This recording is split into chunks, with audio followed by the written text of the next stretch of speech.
وَإِنَّهُ لِحُبِّ الْخَيْرِ لَشَدِيدٌ، اور اس کی ایک خصلت یہ ہے کہ یہ دولت کی محبت میں بڑا سخت ہے.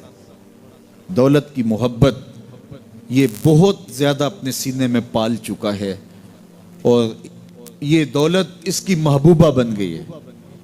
دولت تو اس کی ضرورت ہونی چاہیے تھی، لیکن اس نے اس کو اپنی محبوبہ بنا لیا. وَإِنَّهُ لِحُبِّ الْخَيْرِ لَشَدِيدٌ، اس کو محبت زر شدت سے ہو گئی ہے.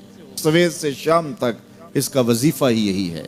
اس کی زندگی کے اندر منصوبے یہ چلتے ہیں. اللہ نے اتنا نوازا ہوا ہے، اس کی ساری زندگی آسودگی سے گزر سکتی ہے جتنا اس کے پاس موجود ہے، لیکن اس کے باوجود ہر وقت اس کے دماغ کے فیتے پہ یہی چلتا ہے اور یہی کہانی چلتی ہے، یہ زیادہ کیسے ہو، یہ زیادہ کیسے ہو، یہ زیادہ کیسے ہو. اس اضطراب نے اس کو بے چین کر دیا ہے، اور خواہش زر نے، حوث زر نے اس کا چین چھین لیا ہے، اور اتنی محبت جاگزی ہوگی اس کے دل میں کہ اللہ کی محبت کے لیے اس کے دل میں جگہ ہی نہیں بچی. وَإِنَّهُ لِحُبِّ الْخَيْرِ لَشَدِيدٌ. اللہ اکبر. اب پہلے گھوڑوں کی اداؤں کی قسمیں کی، پھر اس کے بعد حضرت انسان کی یہ جو بڑی خامیاں تھی، جو خامیاں جڑ ہیں اس کی باقی خامیوں کی، ان کو بیان کیا. ایک تو ناشکرہ ہے، جو ملا ہے اس پہ یہ شکر ادا نہیں کرتا، حالانکہ اگر وہ شکر ادا کرے، رب کا وعدہ ہے کہ اگر تم شکر ادا کرو گے میں اور زیادہ دوں گا. ایک تو یہ شکر نہیں کرتا، اور دوسرا یہ ہے کہ دولت کی محبت اس کے رگو ریشہ میں رچ بس گئی ہے. بلکہ اللہ تعالیٰ نے ان بد نصیب لوگوں کی کہانی بیان کرتے ہوئے کہا جو دولت کو مقصود ہی بنا بیٹھے. الذی جمع مالا وعدد، یہ وہ بد نصیب لوگ ہیں جو مال کو جمع کرتے ہیں اور گنتے رہتے ہیں، بار بار حساب کرتے ہیں. الذی جمع مالا وعدد، مال کو جمع کیا، وعدد، اور بار بار اس کو گنتے رہے. اتنے ہو گئے، اب اتنے ہو گئے. اللہ کلا لینبذن فی الحطام.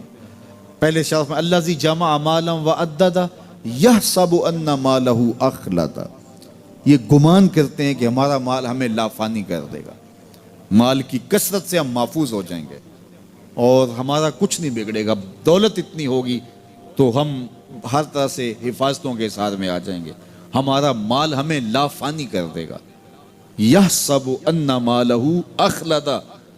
اللہ تعالیٰ نے فرمایا کلا، ایسا ہرگز نہیں ہے، یہ تمہاری بھول ہے کہ مال تمہیں لافانی کر دے گا، مال تمہیں مرنے نہیں دے گا، مال تمہیں محفوظ کر لے گا. کلا، ایسا ہرگز نہیں ہے، بلکہ کیا ہے، لَيُنبَذَنَّ فِي الْحُطَمَةِ، ہم تمہیں پکڑ کے آگ میں ڈال دیں گے. لَيُنبَذَنَّ کے لفظ پہ اگر غور کیا جائے تو عربی میں جب ان کا جوتا پرانا ہو جاتا تو پرانا جوتا جب پہننے کے بھی قابل نہ رہتا تو اس کو اتار کے ایسے حقارت سے پھینکتے، اور اس کے لیے لفظ استعمال کرتے نبذت النال، میں نے جوتا پھینک دیا.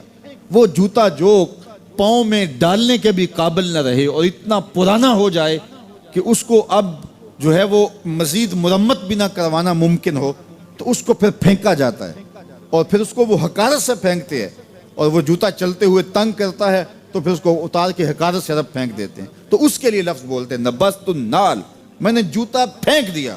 حقارت سے پھینکنے کو نبض کہتے ہیں، اور یہی لفظ اللہ تعالیٰ جل شانہ نے فرمایا کلا لینبذن فی الحطمہ. اے اہل عرب، جس طرح تم جوتا پرانا حقارت سے پھینکتے ہو، ہم حقارت سے تمہیں آگ میں ڈال دیں گے. کلا لینبذن فی الحطمہ. یہ ان مالداروں کی کہانی ہے جنہوں نے مال کو اپنا معبود بنا لیا، مال کو اپنا مقصود بنا لیا. مال مال مال، ہر قدر پامال کر دی، ہر قدر کی قربانی دے دی مال کے بدلے، اور مال ہی ان کا مقصود بن گیا، اور یہ سمجھے کہ یہ مال جو ہے وہ ان کو لافانی کر دے گا، ان کو مرنے نہیں دے گا، ان کے لیے حفاظتی حصار بن جائے گا. کلا لینبذن فی الحطمہ وما ادراک ما الحطمہ. اللہ فرماتا ہے جانتے ہو جس حطمہ میں، جس آگ میں تمہیں ڈالا جائے گا، وہ آگ کیا ہے؟ مل حطمہ، کیا تمہیں پتا ہے وہ حطمہ کیا ہے؟ پھر خود فرمایا نار اللہ الموقدۃ التی تطلع علی الافئدہ، یہ اللہ کی جلائی ہوئی آگ ہے جو دل کھا جائے گی، جو کلیجے چاٹ جائے گی. تم حب زر، یہ حب دولت، اور حب دنیا یہ تمام برائیوں کی جڑ ہے۔ تو اس لیے اپنے اندر سے محبت زر کو نکالنے کی کوشش کیجئے اگر کہیں آپ کو داخل ہوتی محسوس ہو رہی ہے، اور حب دولت کو نکالنے کے لیے زکوٰۃ صدقات اسلام نے ہمیں یہ نظم دیا ہے۔